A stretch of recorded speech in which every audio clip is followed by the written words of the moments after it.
Agora sim, vamos à palavra. Lucas capítulo 2. Nós estamos aqui nesse dia especial de Natal. Nós sabemos que o dia 25 de dezembro não é de fato a data exata onde Jesus nasceu. Essa foi uma data constituída por Constantino, quando o Império Romano instituiu como oficial a religião cristã. E ele, aproveitando uma data que era comemorada para outros deuses, instituiu e impôs essa comemoração. Provavelmente Jesus nasceu entre começo de março a começo de maio, no ano 5 a.C. Então Jesus nasceu antes de Cristo.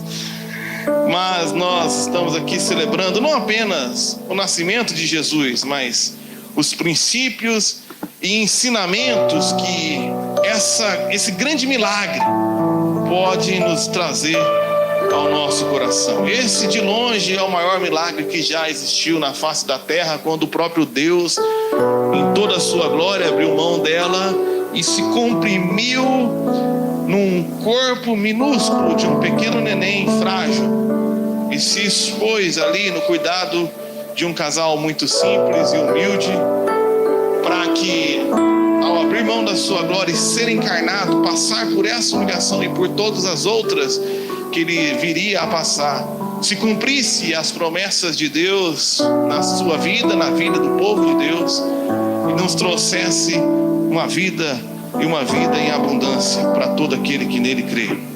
E o texto de Lucas 2, a partir do versículo 8, fala a respeito dessa chegada no anúncio do anjo aos pastores, quando disse: havia naquela mesma região pastores que viviam nos campos e guardavam os seus rebanhos durante as vigílias da noite. E o anjo do Senhor desceu aonde eles estavam, e a glória do Senhor brilhou ao redor deles, e ficaram tomados de grande temor. O anjo, porém, lhes disse: não tenham medo, estou aqui para lhes trazer boa nova da grande alegria, que será para todo o povo. É que hoje, na cidade de Davi, lhes nasceu o Salvador, que é Cristo o Senhor.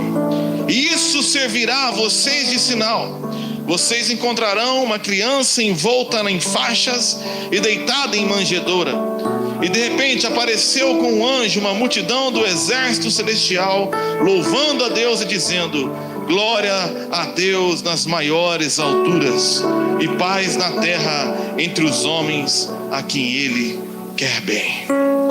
Glória a Deus nas maiores alturas, e paz na terra e aos homens a quem Ele quer bem. Quando eu medito a respeito do nascimento de Jesus, eu medito a respeito do cumprimento de promessas.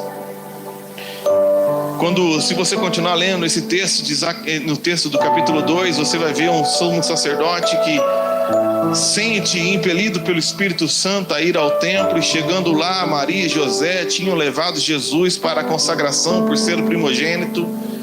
E quando ele olha para o menino, o texto diz que é cumprida uma promessa a esse sacerdote Zacarias, de que antes dele morrer, ele viria, aquele que viria a salvar a humanidade.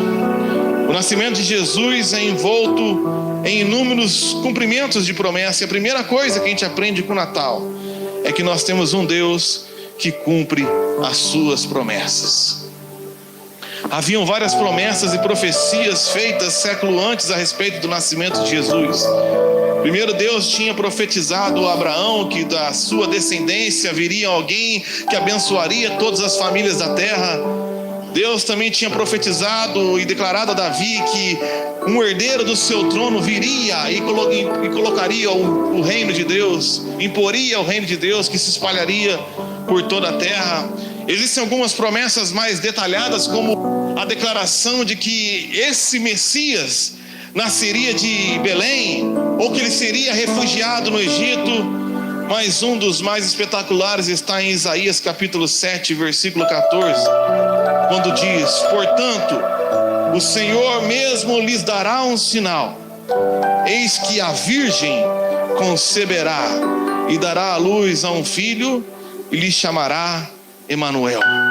500 anos antes, o Senhor começou a declarar nos mais mínimos detalhes de que Ele enviaria o Salvador por meio de uma virgem, numa cidade totalmente desprestigiada como Belém, que seria refugiado.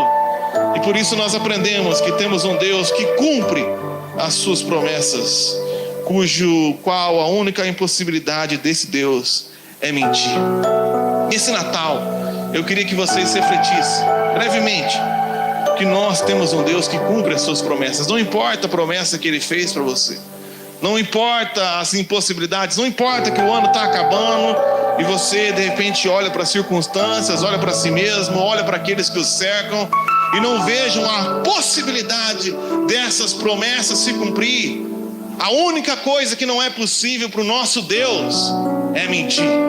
Eu chamei todos aqui na frente porque quando a gente chegou nessa igreja, já contei 1000 vezes, mas no começo do ano a gente perdeu a Fábia e o Fernando, que foi promovido, e a Ana Elise ficava dando aula sozinha na salinha e corria aqui para cuidar do data show, e as mesmas pessoas cuidavam do louvor, cuidavam da porta, limpavam a igreja, oravam, era um corre.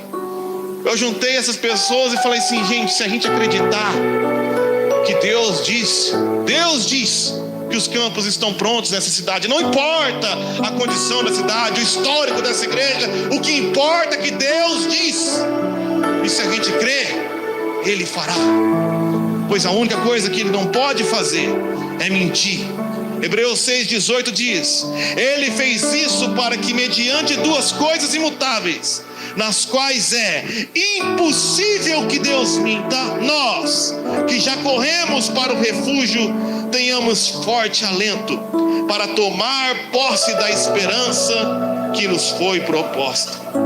Romanos capítulo 4, versículo 16, ao falar da promessa de Deus a Abraão, o texto diz assim: essa é a razão porque provém da fé, para que seja segundo a graça, a fim de que a promessa seja garantida para toda a descendência, não somente a descendência que está no regime da lei, mas também a descendência que tem a fé que Abraão teve, porque Abraão é pai de todos nós.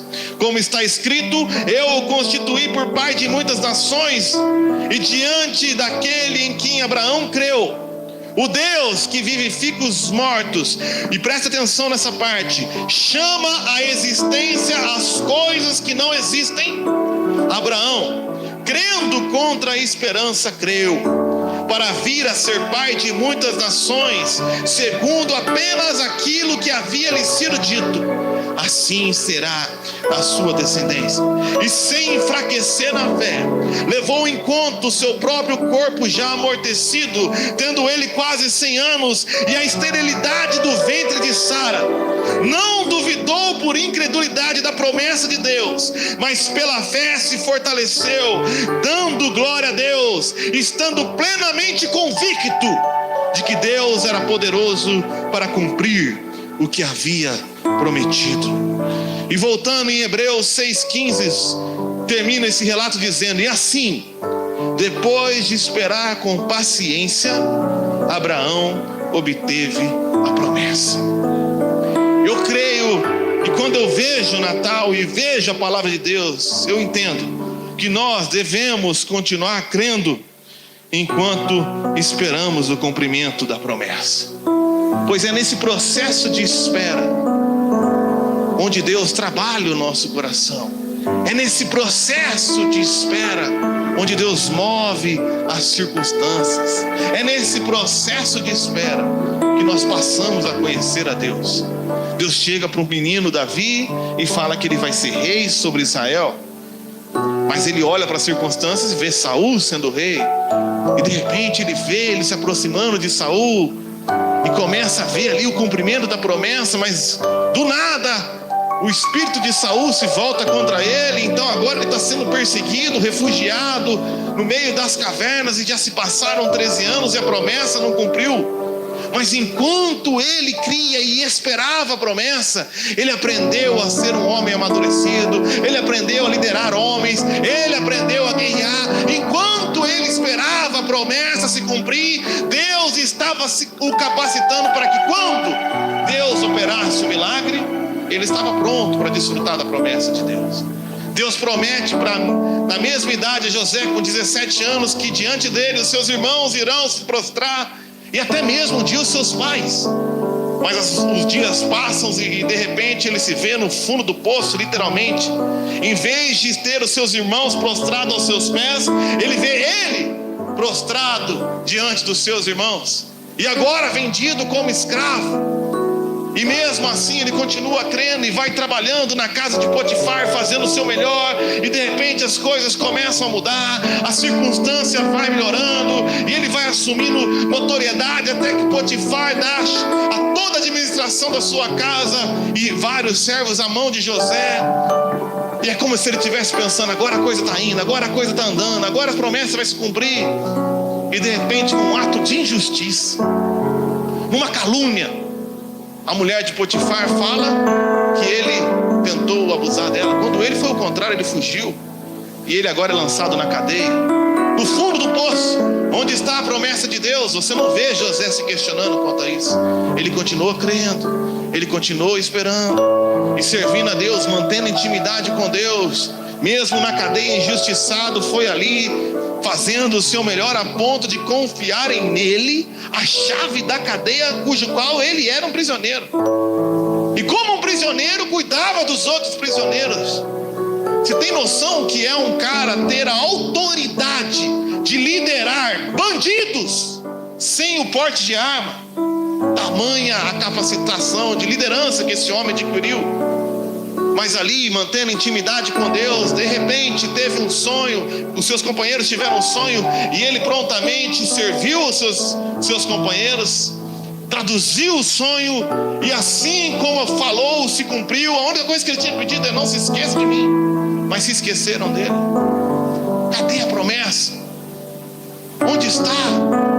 Ele continuou crendo, e por continuar crendo, foi sendo trabalhado no coração, até que do nada, irmãos, porque o nosso Deus é um Deus do de repente. Até que do nada, o faraó teve um sonho, o seu cozinheiro lembrou: tem alguém na cadeia. E naquele mesmo dia que ele acordou na cadeia, ele terminou a noite sentado no trono. Porque só tem uma coisa que Deus não pode fazer: é mentir.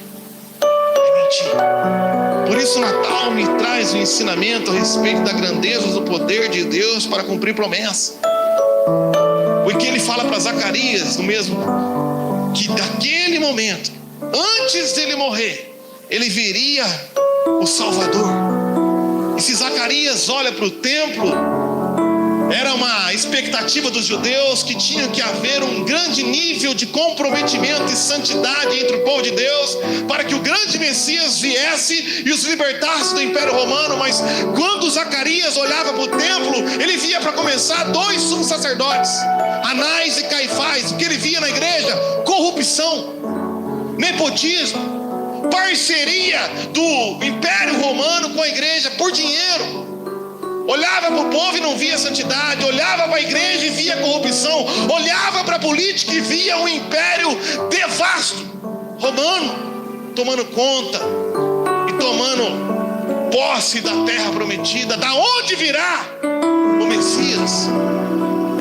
E quando Deus, os magos chegam para Herodes, e sendo sinalizados por uma grande estrela, falam: vai nascer aqui o Messias. Herodes chega para ele e fala assim: só me conta quando é, só me conta onde é, porque eu vou presenteá-lo também. Mas no seu coração o que ele tinha era o desejo de matar a promessa.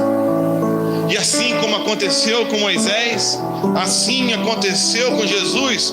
Quando estava prestes de ser parida a promessa, o diabo se levantou como um último grito, como um último rabada de desespero do grande dragão que tinha perdido a cabeça, e decide matar todas as crianças. Mas a promessa de Deus estava selada nas suas mãos. E Deus pega aquele menino, o refugie em terra estranha, na mão de 2 simples homens, vindo de um milagre contracultural. E a promessa se cumpriu 2 anos depois, na vida de Zacarias. Deus é um Deus de promessa. O Natal nos ensina isso. O ano ainda não acabou, irmãos. Se Deus falou alguma coisa para você esse ano, ainda pode acontecer. Mas enquanto há vida, há esperança. Enquanto a gente respirar, a gente tem que permanecer crendo. Eu creio num Deus cumpridor de promessas. Não importa o ambiente religioso, não importa o ambiente político, não importa o ambiente familiar. O importante é que o nosso Deus é soberano e nenhum dos seus planos podem ser frustrados. Eu lembro quando eu estava pregando em Curitiba e fui pregar numa comunidade lá e estava me preparando, e Deus falou assim para mim, eu nunca preguei naquela igreja. Ele falou assim: tem uma mulher nessa igreja que tem um grande sonho de ser mãe, mas ela não tem condições nenhuma, seu marido também não. E eu já tinha passado por uma outra experiência que eu já contei aqui, de um amigo meu. E eu fui, preguei naquela igreja, e o Espírito Santo martelando para mim ler Salmo 113:9. Salmo 113:9 tem uma promessa que diz assim: o Senhor faz com que a mulher estéril viva em família e seja alegre mãe de filhos. Aleluia. E a pregação não tinha nada a ver com isso, então eu preguei. E aí comecei a enrolar, chamei o povo para orar, e vem o Espírito Santo falando: fala, leia os salmos. Eu falei: eu não conheço a cultura da igreja, não sei o que vão pensar de mim. Mas Deus estava tão preocupado com a promessa que havia feito para aquela mulher, que moveu meu coração, até que eu fiquei morrendo de vergonha. Eu falei assim: olha, eu quero ler esses salmos aqui, e se isso faz sentido para você, eu quero chamar aqui você para orar. E acabou a reunião, ela veio na frente, a Renata orou por ela, e a gente, sempre muito precavido, falou assim para a mulher: se você crê nessa promessa de Deus, no próximo ano você vai estar com a criança na tua mão. Deus é um Deus de promessa, irmão. Passou 3 meses, chegou no meu WhatsApp um número sem identificação, com uma foto de um ultrassom. Era a criancinha que tinha nascido. Que tinha nascido não, que estava concebido. Descobriram que era menino e mandaram para nós dizendo que o nome dele era Mateus. Não faz isso não, isso é besteira. Mas Deus é um Deus que garante as suas promessas. Baseado no que, irmãos? Baseado no poder dele. Porque se dependesse de mim, se dependesse das que nos cercam, eu não tenho esperança nenhuma em mim, irmãos. Eu não tenho esperança. Se eu não tenho esperança em mim, também não tenho esperança em vocês, irmão. Mas eu tenho esperança naquele que é poderoso. Como diz Efésios 3:20: ora, aquele que é poderoso para fazer infinitamente mais do que tudo que pedimos ou pensamos, segundo, conforme o seu poder que opera em nós. A ele seja a glória na igreja e em Cristo Jesus, por todas as gerações, para todos sempre. Amém. Amém. O Natal também me traz o ensinamento que, assim como a chegada de uma criança muito esperada numa família, o ministério e a vida de Cristo traz ao nosso coração abundante alegria. O Natal era cumprimento, como disse o anjo, aquele que trará alegria às nações. Lucas 2:10: o anjo, porém, lhes disse: não tenham medo, estou aqui para lhe trazer boa nova de grande alegria, que será para todo o povo. Quando Deus cumpre as suas promessas, nós seremos inundados de grande alegria. Eu lembro quando a gente casou, eu e a Renata, e já no comecinho do casamento, a Renata veio de uma cidade pequena, mudou para Londrina, a gente pastoreando a universidade, e a gente passando por grandes lutas financeiras, econômicas, ministeriais, emocionais, físicas. E para piorar na cabeça de muitos, ela engravidou. Com 3 meses de casada, ela engravidou. Eu não tinha dinheiro nem para pagar comida para mim e para ela. Eu estava sendo despejado. E eu lembro que todo mundo criticou a gente, mas quando a Annelise nasceu, eu gravei um CD. Alguns dos irmãos têm o CD, e lá no agradecimento, se você ver na tua casa, está escrito assim: eu queria agradecer a Annelise, porque ela foi como um oásis de alegria no meio do deserto. Quem tem filho pequenininho sabe. Esses dias nós passando um monte de luta, um monte de complicação, e o pau torando na minha cabeça, eu pensando um milhão de coisas. De repente vem a Belinha com os seus cabelos tudo, e abraça e fala: papai, beijo, papai, beijo. E de repente tudo some, e só vem aquele biquinho sujo de baba, cheio de ranho. Você fala: que alegria que é ver uma promessa de Deus se cumprir. É como se fizesse tudo à sua volta se esquecer. Por isso está escrito em Salmo 126:1: quando o Senhor restaurou a sorte de Sião, ficamos como quem sonha. Então a nossa boca se encheu de riso e os nossos lábios de louvor. E entre as nações se dizia: grandes coisas o Senhor tem feito por eles. De fato, grandes coisas o Senhor fez por nós. Por isso estamos alegres. Tinha um homem na nossa comunidade londrina que ele era caminhoneiro e pagava uma taxa muito grande de financiamento por um caminhão. E o caminhão dele já estava trupiado, já não tinha condição nenhuma de viajar, e ainda ele pagava por refinanciamento uma parcela absurda. E para piorar, foi fazer uma viagem lamuriano, dormiu no volante, saiu da pista bem debaixo de uma ladeira e foi embora, deu PT no caminhão, quebrou o corpo, ficou de cama mais não sei quantos meses, e dívida estourando. E a gente veio para nossa comunidade, a gente falando com ele, eu falei: você acredita que Deus pode fazer aquilo que nem olhos viram, nem ouvidos ouviram, nem jamais penetrou no coração de homem algum? Ele acreditou. Irmãos, o que aconteceu com aquele cara a gente nunca viu, nunca mais vai ver, e eu nunca mais vou ver mesmo. Porque de repente algum dono de transportadora ficou chocado com a situação dele e falou assim: vamos trocar o meu caminhão, um caminhão meu pelo teu? Ele falou: como? Qual o meu? Aquele teu que foi. Mas o meu tá lá, tá no ferro velho. Eu estou vendendo pro ferro velho. Não, eu quero fazer uma troca com você.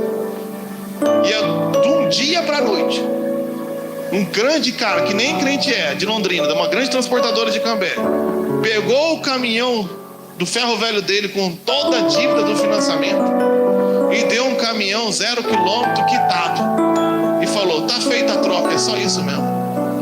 Não é crente, não é parente, não é amigo, é um cara que o Espírito Santo tocou.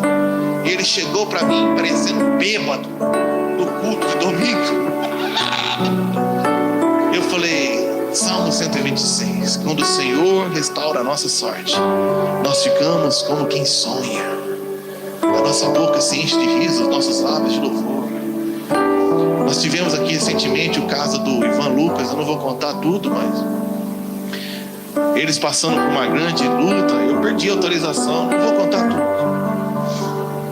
E lutas assim absurdas, o Ivan lutando contra coisas que a ciência ainda não achou solução, e trazendo uma grande tristeza para dentro de casa, para a família.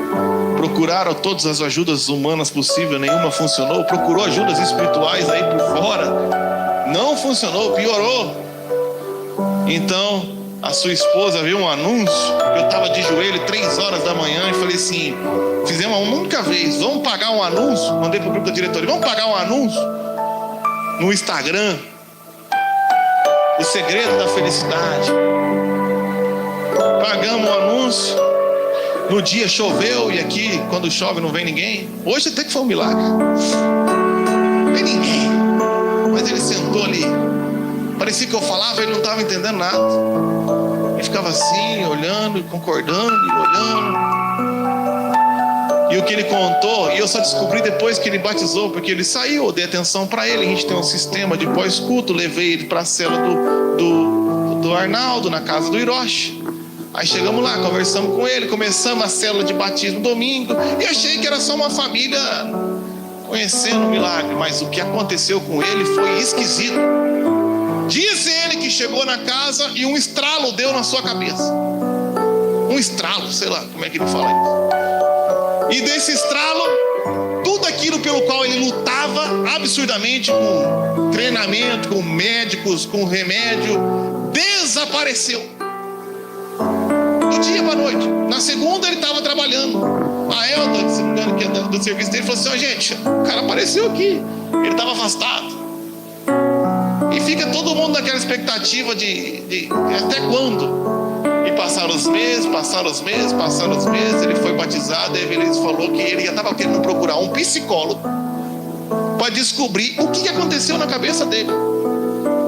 Um psicólogo. Eu falei: o que aconteceu não foi na tua cabeça, foi no teu espírito. Deus cumpriu uma promessa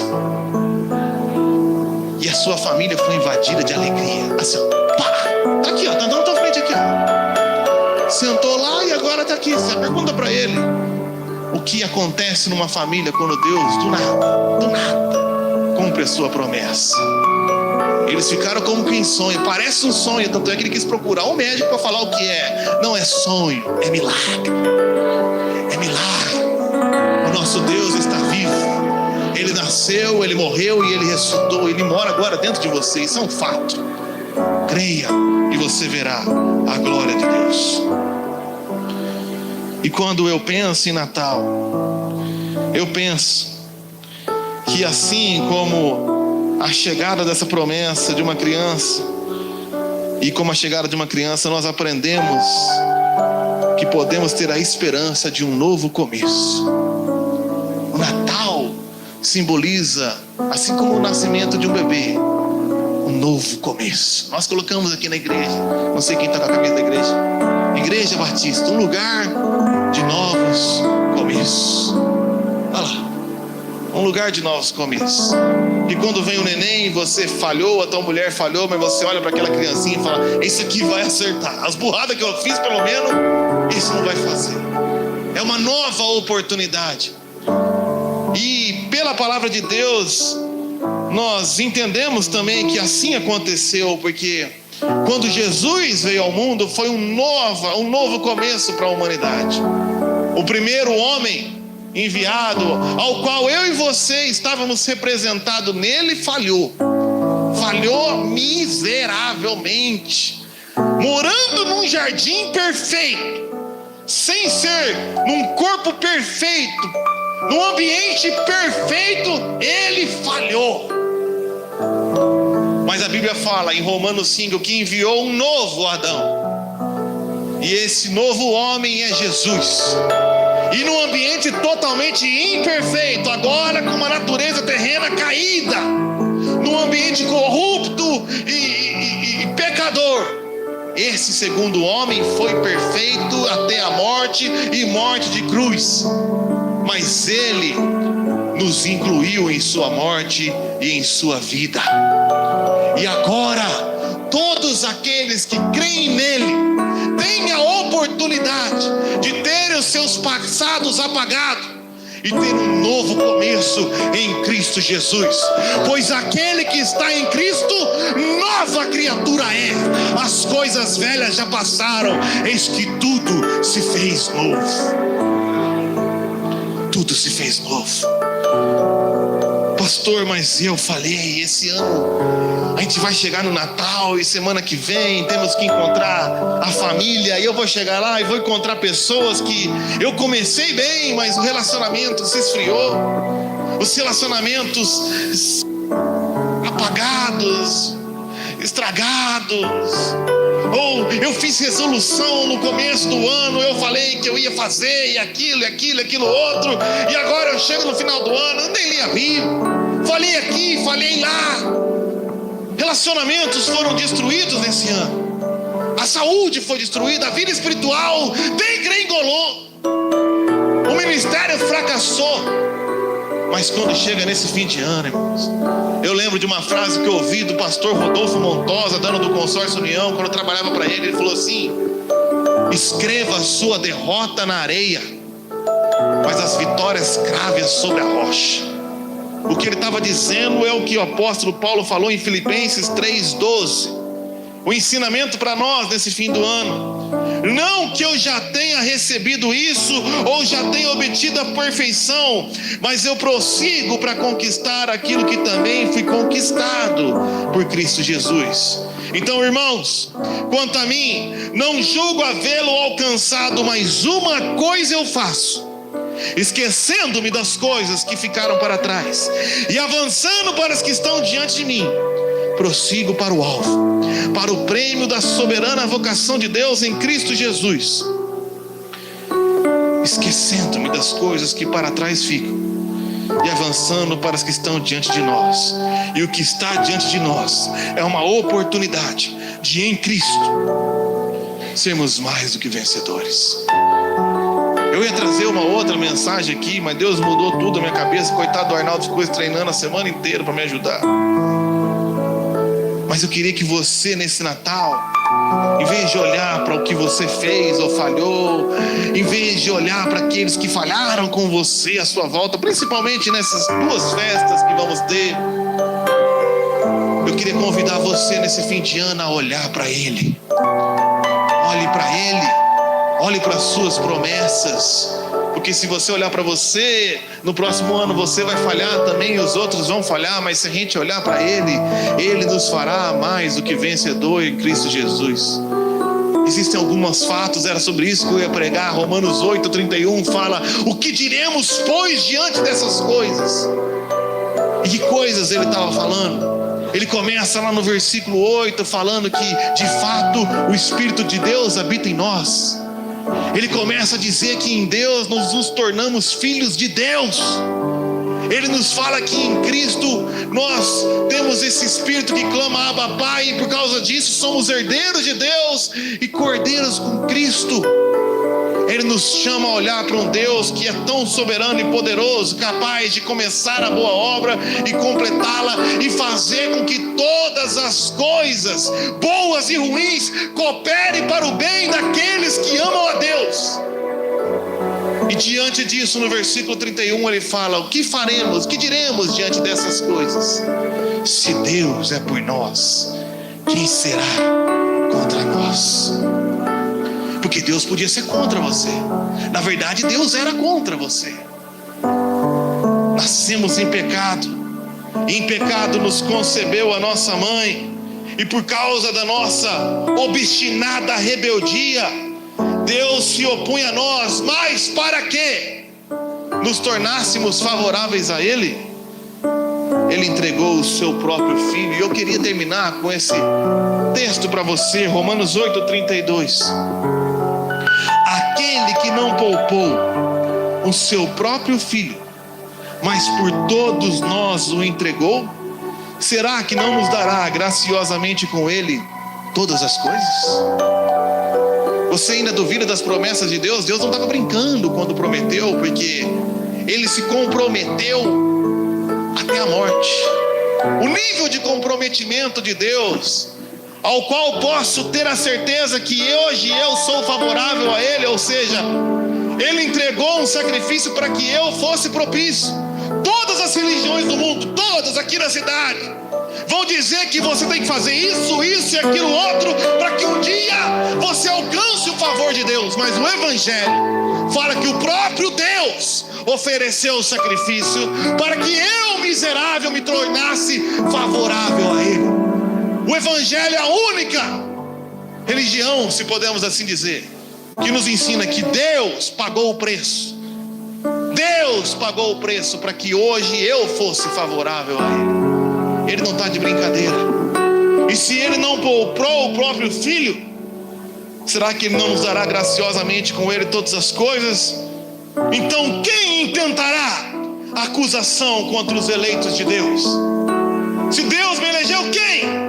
Se é o próprio Deus que me justifica, quem pode chegar nesse fim de ano e falar: Mateus, você é um fracassado, Mateus, você é um falido? Se é o próprio Deus que me justificou, quem me condenará? Versículo 34. Se é o próprio Cristo Jesus que morreu, ou melhor, que ressuscitou, ressuscitou e está à direita de Deus e também intercede por nós. Esses dias eu estava falando para o Renato, eu tenho a impressão, irmão, às vezes no ministério, que ninguém está orando por mim. Tamanha é a luta. Aí Deus me deu 2 tapas na cara.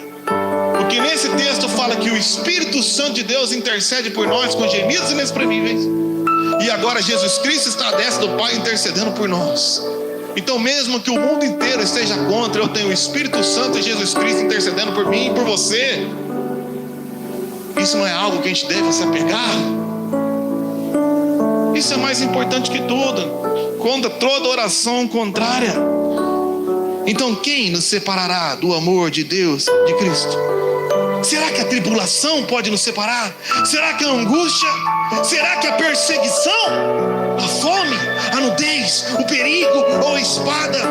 Como está escrito, por amor de ti somos entregues à morte continuamente, fomos considerados como ovelha para o matadouro. Mas em todas estas coisas, porém, somos mais do que vencedores por meio daquele que nos amou.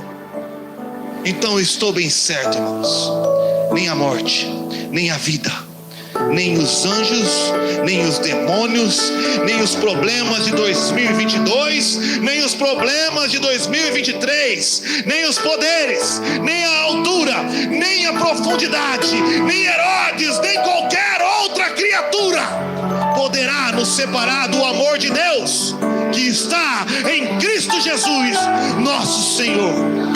Louvado seja o teu nome, Deus. Em Cristo Jesus nós temos as promessas se cumprindo.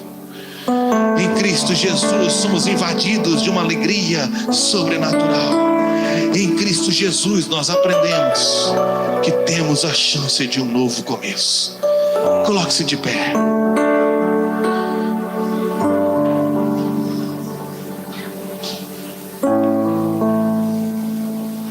O Natal é muito mais do que uma data para se entregar um presente. Espírito de Natal, entre aspas, que podemos ter a perspectiva de que em Cristo temos a oportunidade de termos novos começos em 2023. Relacionamentos que fracassaram, se romperam, projetos que foram frustrados, ministérios que não aconteceram, o avanço da tua vida espiritual. Eu queria que você colocasse ora tudo isso nas mãos de Deus em Cristo Jesus.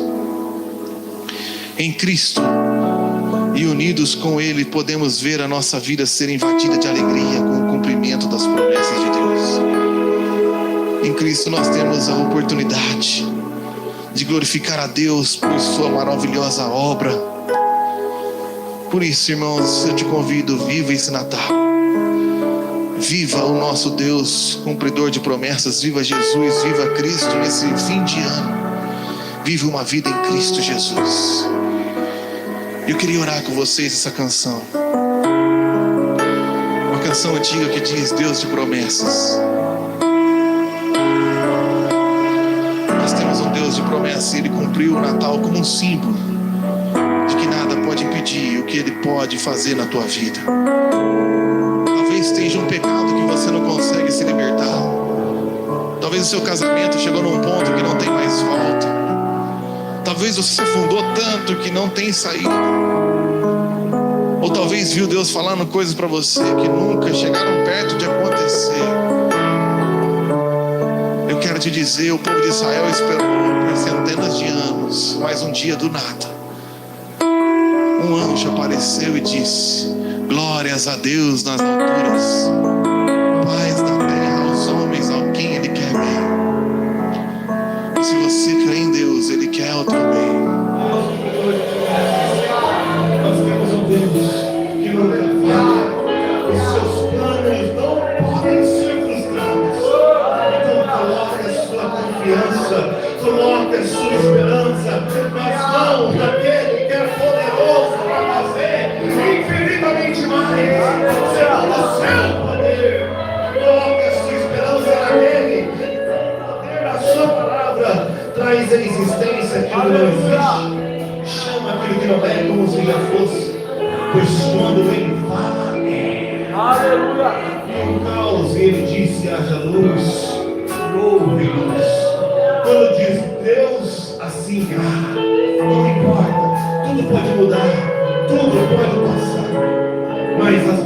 Deus se cumprirão.